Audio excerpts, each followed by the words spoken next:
Hi, and welcome to OLA 2020. Thank you for joining us for the session, ISTE Slam. My name is Ashley Dodderman, and I'm the chair of OKSL this year, and I'm so happy to be a part of this session. I'm joined today by our two presenters, Tina Ham and Stephanie Brooks of Will Rogers College, Middle, and High School Library. I'll be back at the end of the presentation, but for now I'm going to turn it over to these ladies. Hi! Thank you, thank you. Okay, we're going to share our screen.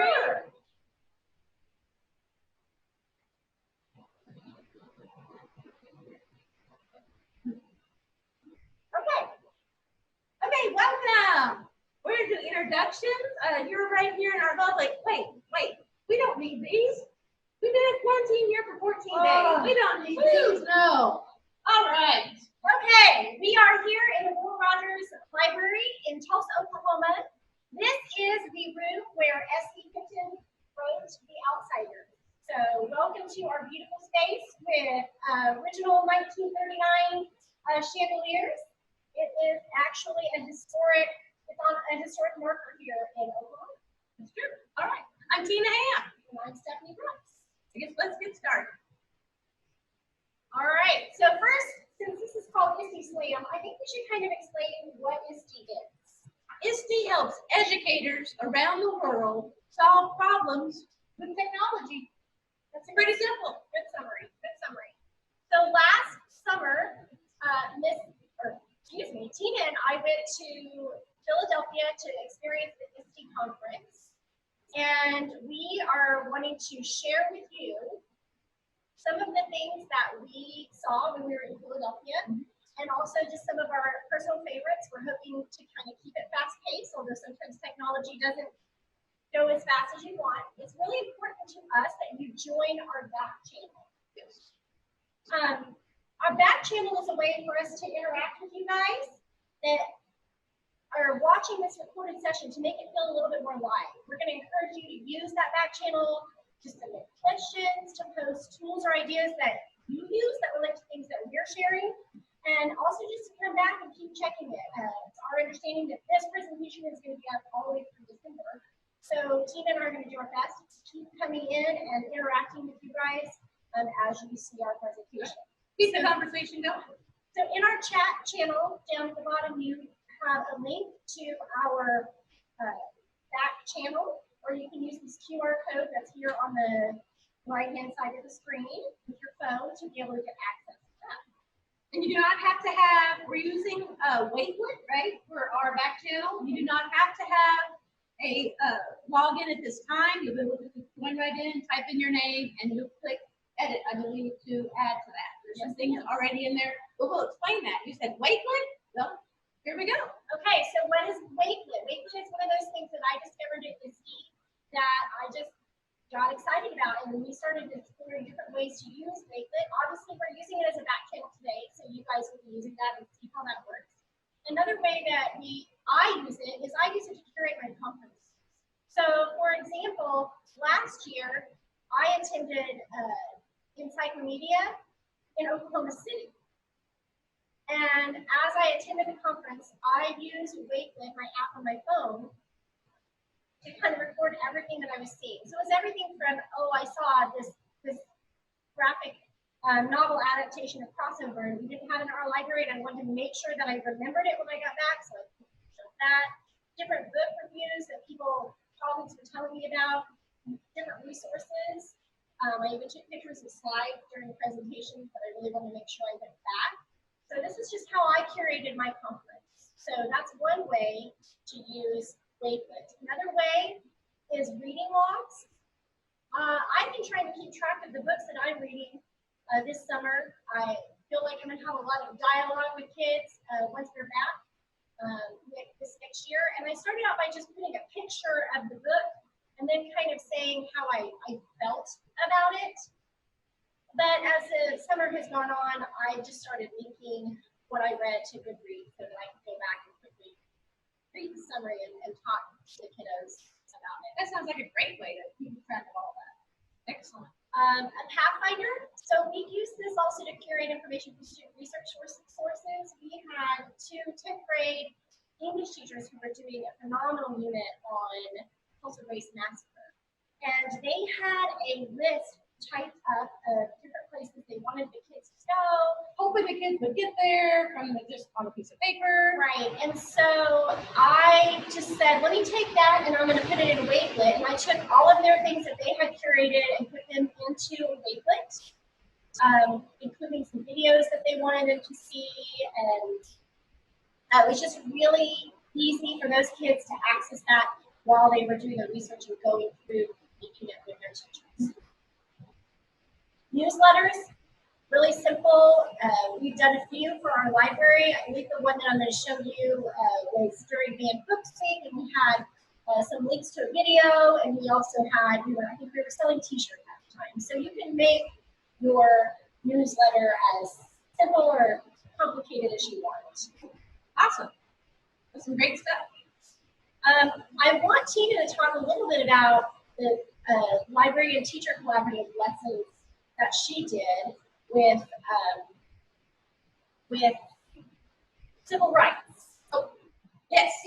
This was, it all started when I found this book, Let the Children March. It came in our order, and I was like, oh, that sounds interesting. So I sat down, I read it, and right away I knew I wanted to do a collaborative unit with one of our teachers, Ms. Ward, who has won the Barbara Schusterbach Award for this year. So we're very proud of her, and she always loves to work with the library. So I read this, and so we used this book, and we used the Wakelet, and to go through the Wakelet, we just first started off as images. The students would write down what they saw, what they felt, what they thought was happening, and then we went through and we used Birmingham, the Kids in Birmingham 1963.com is a great resource. I use that tremendously on this project, and we went in, and what would you do if you were there? They had read 4 stories of people that were actually there, that they did participate or did not participate, and this leads the students all on research and then coming to a conclusion of their thoughts and feelings. Would you participate or would you not, and why? So it all started with Let the Children March. It was a great way to keep all that together. All right, and then last ways that we've used it so far, and I'm sure that there's more ideas out there. This is one of those times that we would really love for you to click on the back channel if you use Wakelet different ways. Please add it, share with all of us. I teach a leadership class, and they use Wakelets quite a bit to talk about different events that were happening at the school. So, and that could be shared out easily through different social media venues. Oh, You yes. can share from Wakelet directly out, as you can Collaborating, see. yes. You can. All kinds of good stuff. Yeah, you guys can get in there and play with that.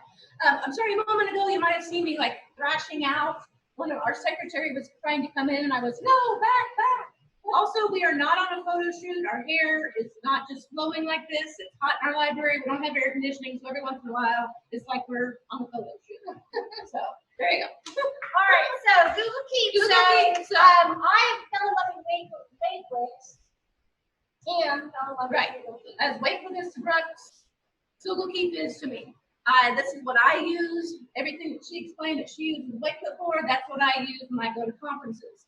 We have also really introduced this to our students, and to help them organize their research papers and essays with their notes. They can, once they use this, they can easily copy their key notes into their documents. They can share and collaborate with others on single notes. It's kind of like, it reminds me of sticky notes on steroids when you look at the actual Google Keep app, an extension, and you can just transcribe text from images. So to show you how we use, the students use this, if they're out on a page and they're doing research, we're using history.com here as an example.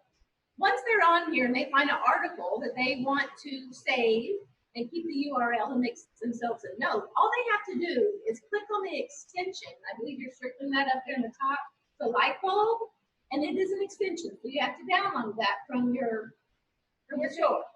So when you click that, it's going to open up a little note in the upper right-hand corner. Yes, it's moving. So it will automatically save the URL, and then the students can write themselves a note. I want to use this in my introduction. I want to use this in my closing arguments. Whatever they need to do, they can make themselves a note. The URL is saved. They can title it, and it's saved. And they can move on about their day. We really started introducing this because the kids would get at the end of their project and we'd be, okay, now it's time for we're excited. And they'd be like, oh, I don't know what website. I have no idea where I went. So we really encourage them to use this. So then once they go to a Google Doc, I skipped ahead. Apologies. Did you know that you could type in docs.new and get a new Google Doc without actually having to go to the Waffle? I forget that every time. So on a doc, on the right side, you're gonna have like a little toolbar down the side. You see Google Keep is right there. When you click that little icon, you're going to receive a sidebar that has all of your Google Keep there. And the students can find their notes very easily there. They can just drag that information over into their document and they're good as gold. Awesome stuff, okay? Now, another way to use Google Keep is to actually go to Google Keep from your Waffle, open up Google Keep, and you'll see all of your Google Keep. You can set reminders, you can edit labels, you can trash, archive, anything you need to do there. Something that's really cool is you can upload images and transcribe the text. So when we upload an image, I think we can go to picture here next to note. And we're going to be able to upload a picture. So we have a picture on our desktop. I have it, yes, our Keep image. We open this. It's actually a recipe that I found in the magazine that I had taken a picture of. And so when you click on your image, oops, sorry, back. There's our little things down below. Yes, we're going to go to the three dots, and you click on Grab Image Text. And ta-da, there it is. It has taken the text off of there and put that right into underneath your image. Cool? Fabulous. I love it. Yes. All right, so let's talk a little bit more about how you use Google Keep in the classroom teaching. Right.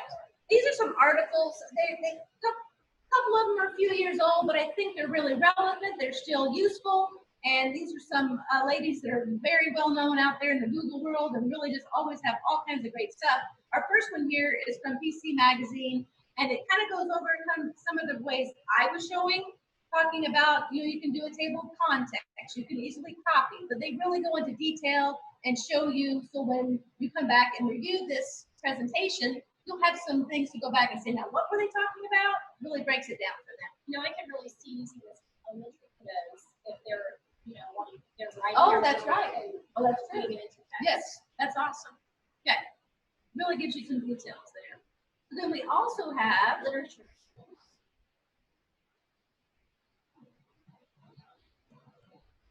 This is 7 features of Google Keep from Alice Keeler. Again, just some of those same ways.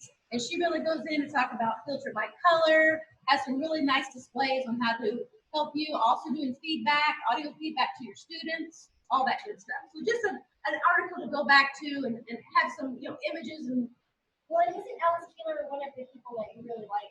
Oh yes, she is a great, great resource to get a school librarian. And then we have yes, the literature. Oops, sorry, our literature circles. This is also with Alice Keeler. She goes through and says how she uses that with her kids.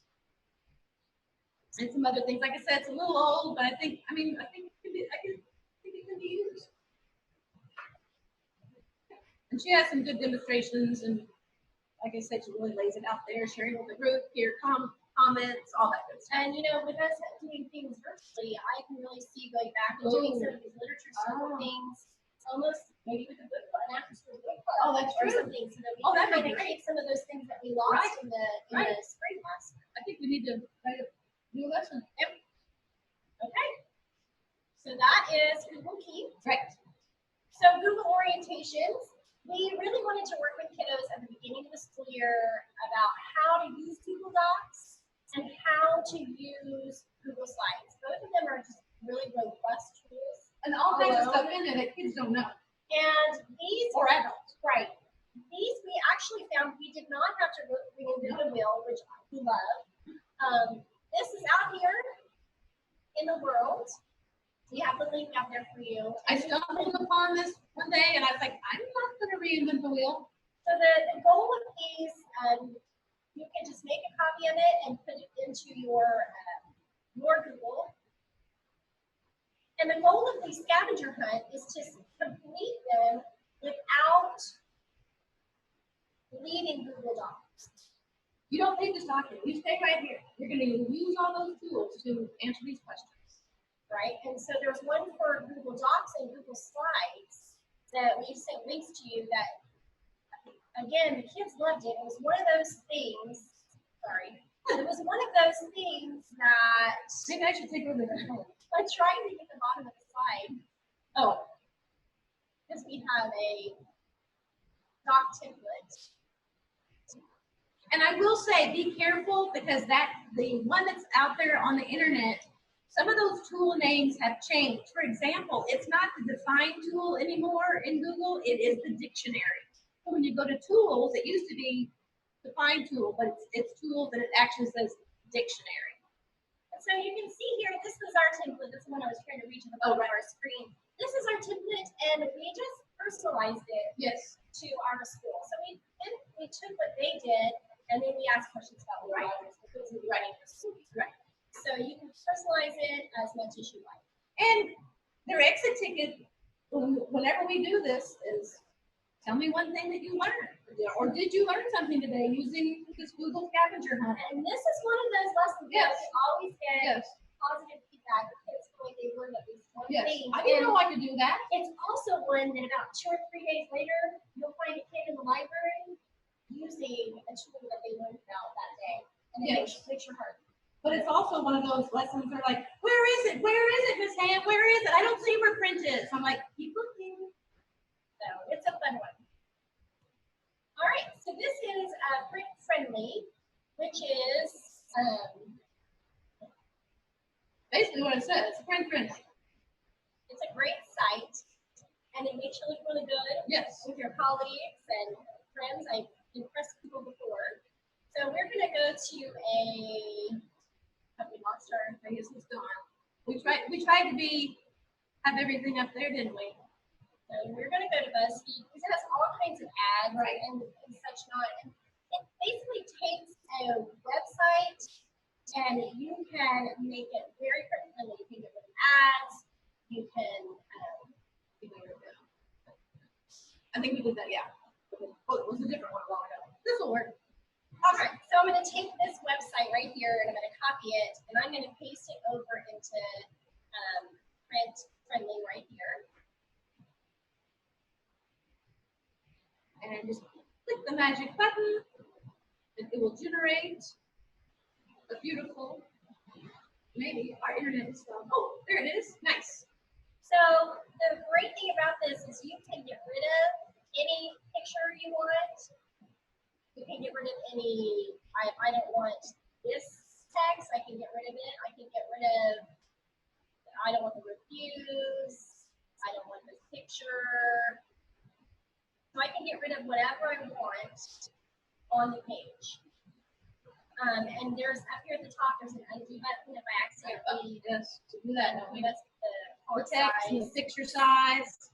Print it, make it into a PDF, or email it to someone after you have it, and you can do that the way you want. Pretty awesome. You use it quite often.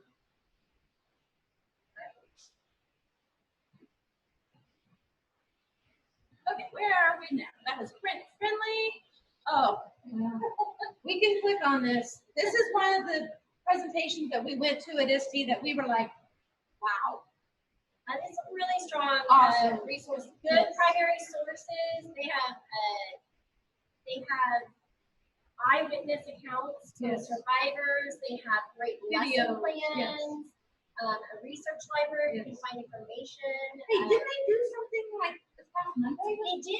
They'll send emails out to you to let you know. I think it was last Monday. They had Mike Myers, that's a moderator, sorry, and he was talking with some survivors, and they were talking about some of the things that are happening now in the world, and talking, comparing it, and talking. Oh, but that was powerful. Yeah. So So please look into it. Again, our district right now has it blocked. We have set, it wasn't last year, so we're just trying to figure out what that is. But please take a look at that.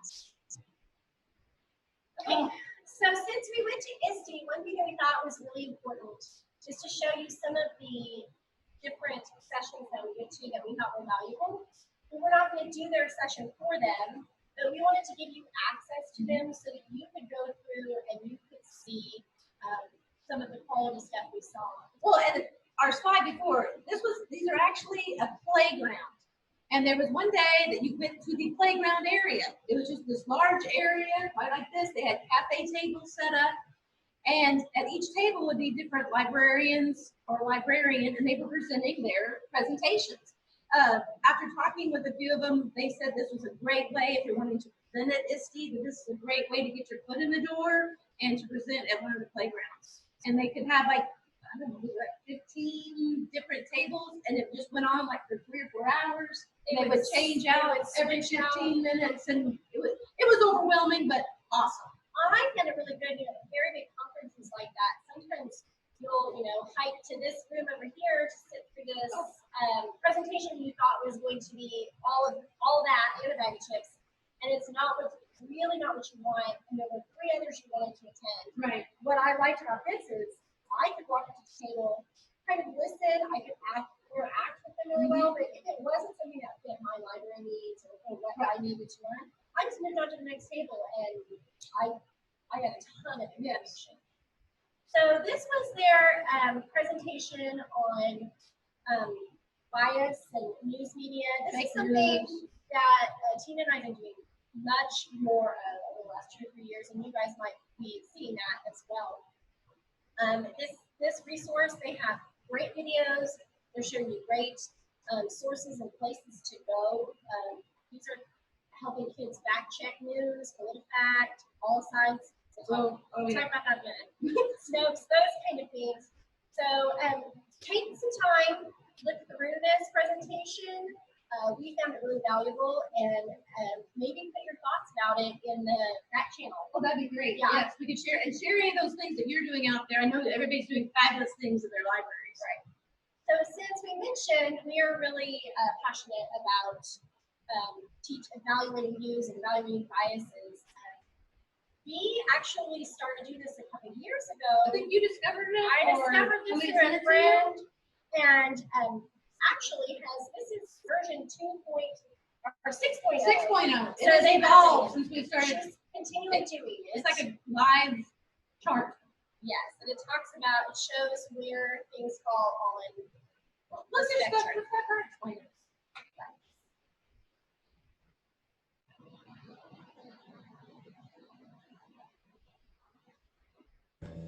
Would you believe a few simple changes in your diet can drastically reduce your joint pain and arthritis?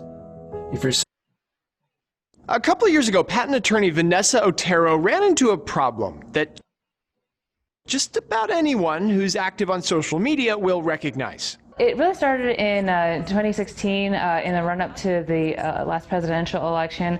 I just started becoming very alarmed about the kind of quality and bias of information that people would use to support their arguments to their friends on Facebook. I thought it might be helpful to just kind of map it like better, worse, left and right. So I just started piecing it together on my own just to explain to my friends. We've had this overabundance and proliferation of online news sources, and most of it is in the area of analysis and opinion. If people understood that the sources they're consuming are actively making them angrier and polarizing them, then they might choose to consume less of that. Otero's chart categorizes the media landscape using 2 domains: facts versus editorializing, and left versus right-leaning views. It's a 2-dimensional taxonomy. So the vertical axis is quality. So in general, the best quality stuff is at the top, and the lowest quality stuff is at the bottom. The horizontal axis is bias. So you have like your neutral or balanced stuff in the middle. Viewers will recognize big names like CNN and Fox News, but Otero says she's starting to get requests to add smaller outlets too.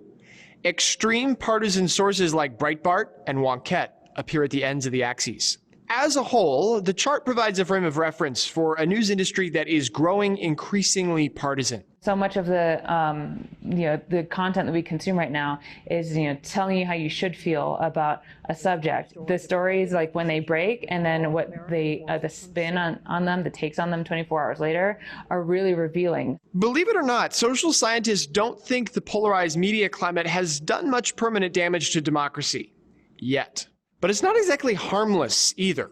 An analysis of Nielsen data from the Knight Foundation shows a widening gap between liberals who say they trust the media and conservatives who say they don't. The Pew Research Center finds that the most partisan among us are more likely to be steering the broader political conversation. A comprehensive chart of political media, then, could serve as a sort of guide for those who want to make up their own minds. Or, to hear Otero tell it, what the media bias chart is an anchor. Of course, Otero is just one person with her own biases and blind spots. I've taken into account certain criticisms. I have actually made adjustments to certain sources, especially from some of the really earlier versions. If the sample was really unfair that I selected, and I can go back and look at that and take those comments into account, especially if I get those comments from a lot of the readers of that source and other sources. Until now, Otero has mostly managed the project herself. But she recently finished crowdfunding more than $32,000 to hire more analysts, vet more sources, and make her charting process more transparent. Right now, there are 104 sources. We'd like to include,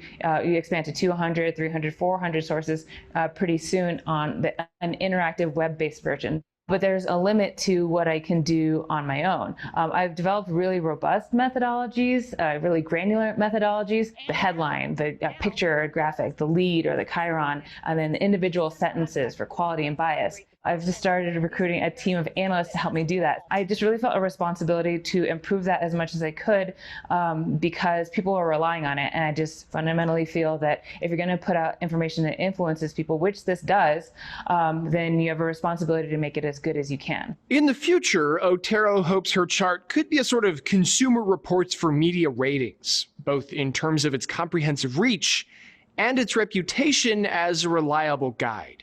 I want to make the news consumers smarter and the news media itself better. And those things are both really lofty, but I think it's doable. There are folks who just, if they had this information, would make better choices as consumers of media first and then citizens. I think she explained it beautifully. I mean, we really use this, we really love this. So we're going to touch on some different lessons that we've done around this. Like I said, many of our lessons, we're really having to touch on this. This is one of the first iterations right after we used it. When we first discovered this, I was trying to just, think of a way that the students could log their information, share that with their teachers. So we just did a Google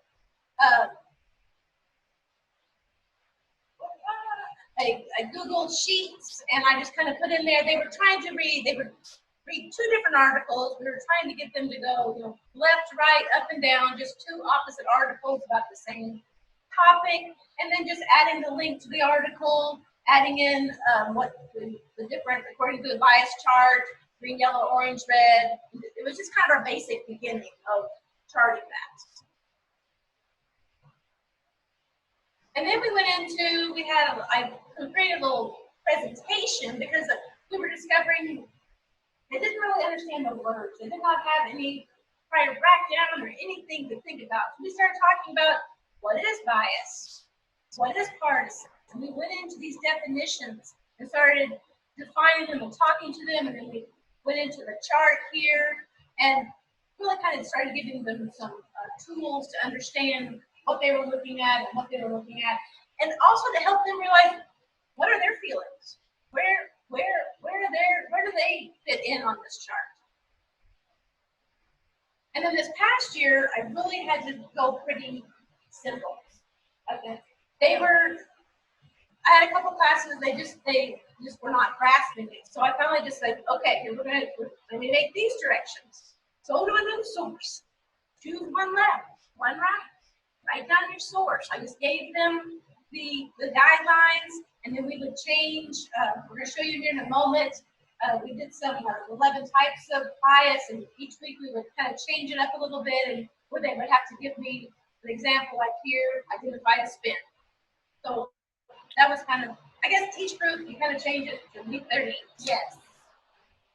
And it was really fun to see the different classes talking as they were reading articles. And some kids would purposely go really, really far left or really, really far right just to kind of see how biased it can be. So it was a good lesson. And some of them were like, this isn't true. All right, so this is all sides. And oh my gosh, we were talking about the bias lesson that Pam did about how to spot 11 types of media bias. I'll show you. And she sent me to that, and then I got lost in all sides. Right. So it was so wonderful. And we just kind of started off on this. And like I said, it goes through 11 different types. Excellent source. It's fabulous. So right here, like, so she was talking about spin. It gives you a definition of what spin is. It gives you words and phrases that you might look for when you are reading an article. You know, decrying, significant, monumental, mocked, raged. And not only does it give them those kinds of words, but also gives them some examples. So here they're saying President Donald Trump gloated over mass layoffs. And then it talks about what does gloat mean? Does his tweet really show that he's taking pleasure? Or We really dug in. Really dug in and talked about that. And it always links back to the source article, and then it leads to the bias rating of that source. Yes. So 11 different. So yeah, so unsubstantiated claims and opinion statements, and again, really, this is really good meat that you can dig into. Oh yeah. Multiple lessons. Referring back to it. Breaks it down. So then when I was on there, I found this red blue dictionary. She literally got lost. I did. I kind of got distracted. So on this red blue dictionary, it has different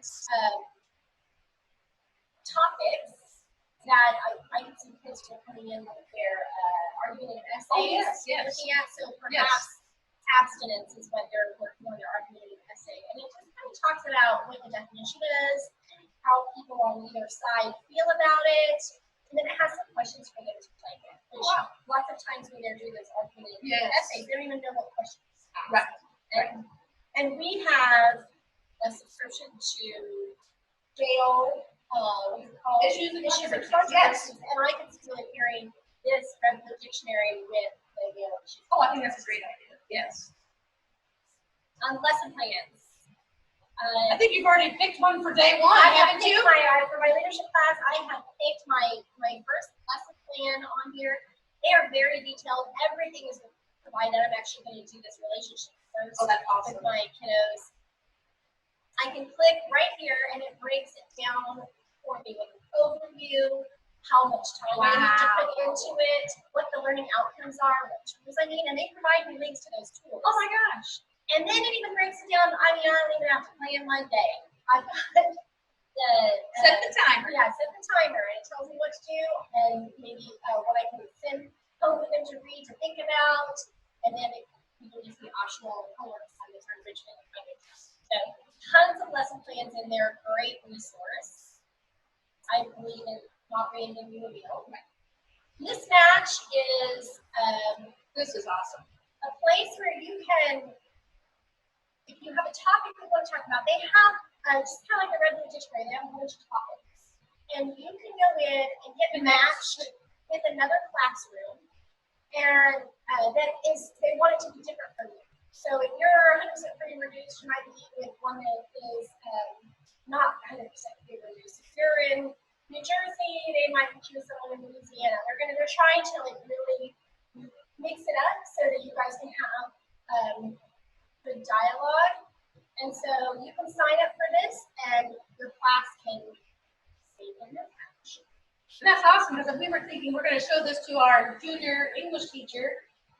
He has an awesome, very in-depth lesson about the Tulsa Race Massacre. And we thought that would be great if he could connect his class with someone else in the United States somewhere to educate them, and they could share their thoughts and feelings and have some really good dialogue with each other. Okay, so they have which Was this like Google? well, that's what I liked about it. It kind of talks to the kids here about how, Google can have a little bit of bias when you do a search. And because you might know what area of the country you're in, it's going to show you maybe the top sites that are hit most often before maybe ads first. So this is going to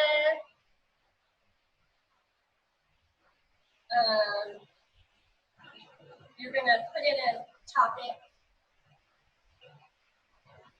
Then you're going to slide down.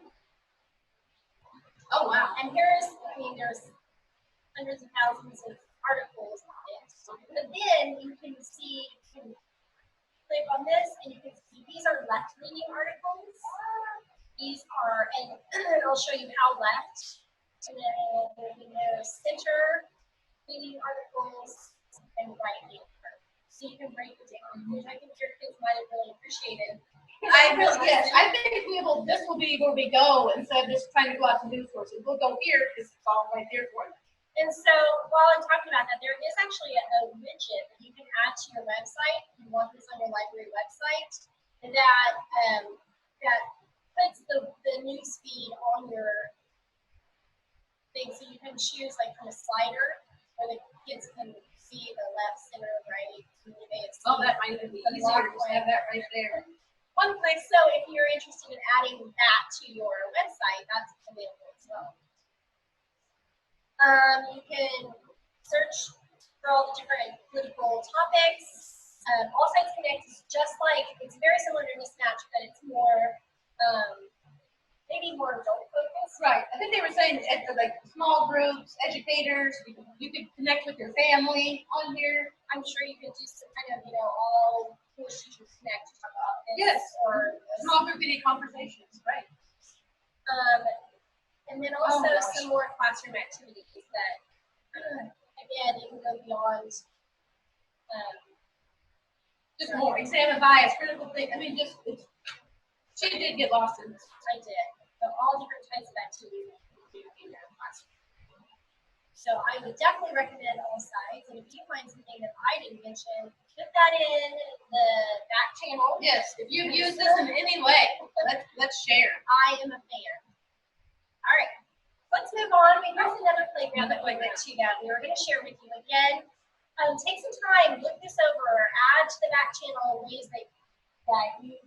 This one was about resources and strategies supporting the LGBTQ+ students. Very thoughtful. It was a great presentation. She talked about, she has a wait list collection out there. Yeah, she does. She go to where you can get started. She talked about the books for different levels that she was recommending. She talked about looking at your collection and evaluating your collection and all kinds of things to make sure that you are in a balanced library. Very good. So yes, be sure to go out there and check this out. And she got into talking about banned books. And she did. And we love banned books. Yes. So from there, we're taking out to the banned book website. Yes, this coming, I think the end of September, that last week of September into October is going to be the new 2020 banned book week. We celebrate this for weeks. We get into it. Yes, we decorate. Yes, we decorate. We have all of our classes come in. We do a whole presentation. I think we have some information on our next slide. But this website has free downloads. This has promotional information. It's going to give you the top 10 banned books. Awesome stuff to use here, print off and use to decorate and really get out there and share banned books. As you can see, we really decorate it up, go all out. We have our mugshot board, all kinds of good stuff. Now this first. Hi, I'm Dave Pilkey, the creator of Captain Underpants. You might have heard that Captain Underpants was the #1 most complained about book in America in 2012 and 2013.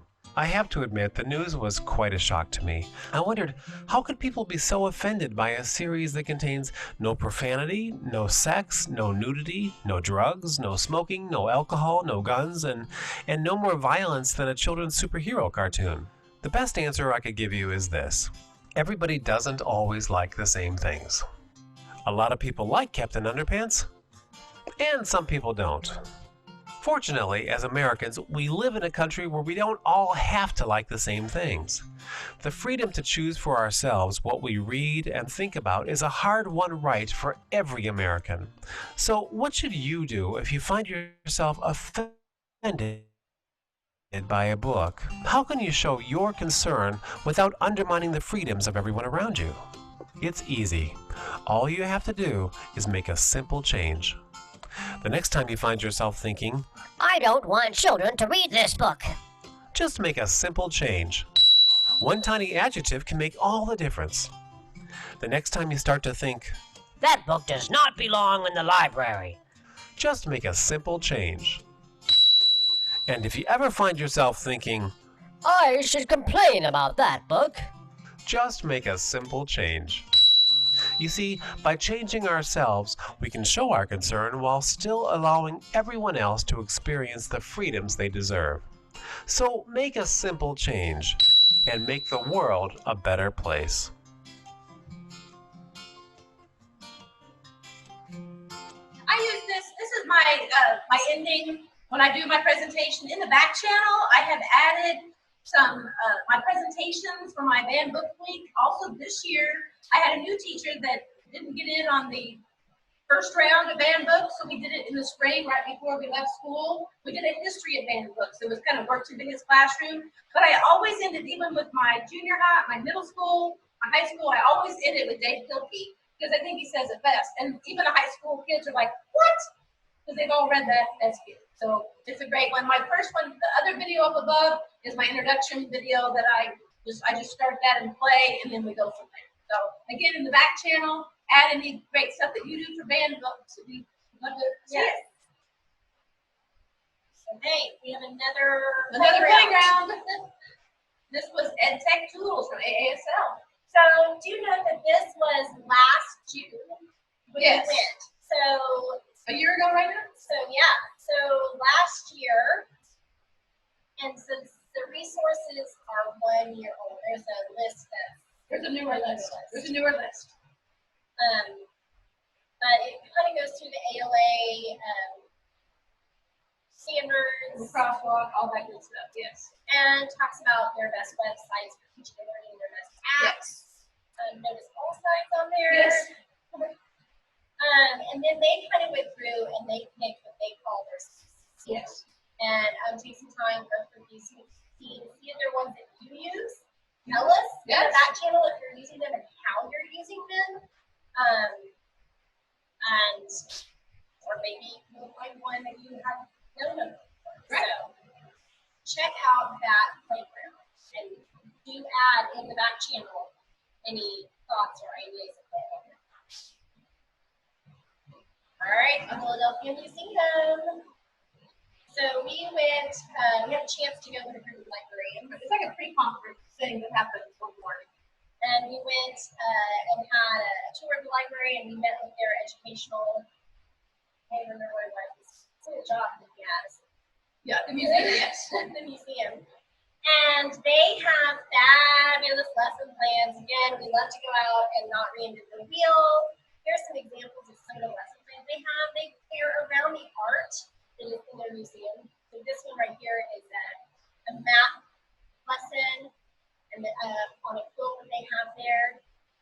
Click on that. It's going to tell you the grade level. It's going to tell you the Common Core standards that you're meeting. It's going to give you all of the, going to list all the materials you need and exactly what you need to have printed and ready. And then again, they break down day by day what they're going to do. And it even tells you, I think this is second grade or fourth grade, kind of gives you a grade level Has an recommendation. assessment for you, all this stuff. And then let's look at the next one is a language arts one, so you'll have a kind of a feel. Tells you that you can, move it up and down on all grades, what you do. Common Core, all of the objectives, exactly what you need, and even assessment and differentiation. It has differentiation for you to help, differently. So again, really quality resource. Awesome. Don't reinvent the wheel. All right, so that was Philadelphia. And yes, we did run up the go maybe walk fast. I don't know. There were tons of people running up and down. We got to see Rocky. Yes. It was awesome. Awesome. All right, so CXR. Okay, one of my favorite things I've used this for years, Examzar, conversion, changing those files up. If I need a PDF into an image or a doc into an image, I have used this for years and I've loved it. But here recently, I discovered that I can only do, I think it's 2 or 3 per day. It used to be unlimited, but now it's not. But it's still my first go-to. Easily done. You're going to click on Add Files. You're going to add your file from your desktop or some of your docs, convert it, and it's going, you can decide what you want to convert that to, tons and tons of formats to convert to, and it converts it for you. Again, you can just click on it, save it, and use it. The ones I discovered When you started running, right. There's lots of times my principal, I'm also the communications director here with our Facebook and our social media, and so I'm always taking things and trying to convert them and add them to Instagram or Facebook or Twitter. And so I had to go out and find another tool. So I found Convert Files. Same process. You're going to find your file. It will, you have your input format, choose your output format, convert it. Easy peasy. and that's another one of those things that colleagues are impressed with. Yes. Exams on. Looks like we're winding down here. Oh my gosh, So we we want went so fast. Wow. So I want to take a minute, we don't have a minute to tell you, we are National Board Certified. Actually, renewal also. So we renewed as Yes. well, so over 10 years. And we really would encourage you to take the time to go out and get National Board Certified.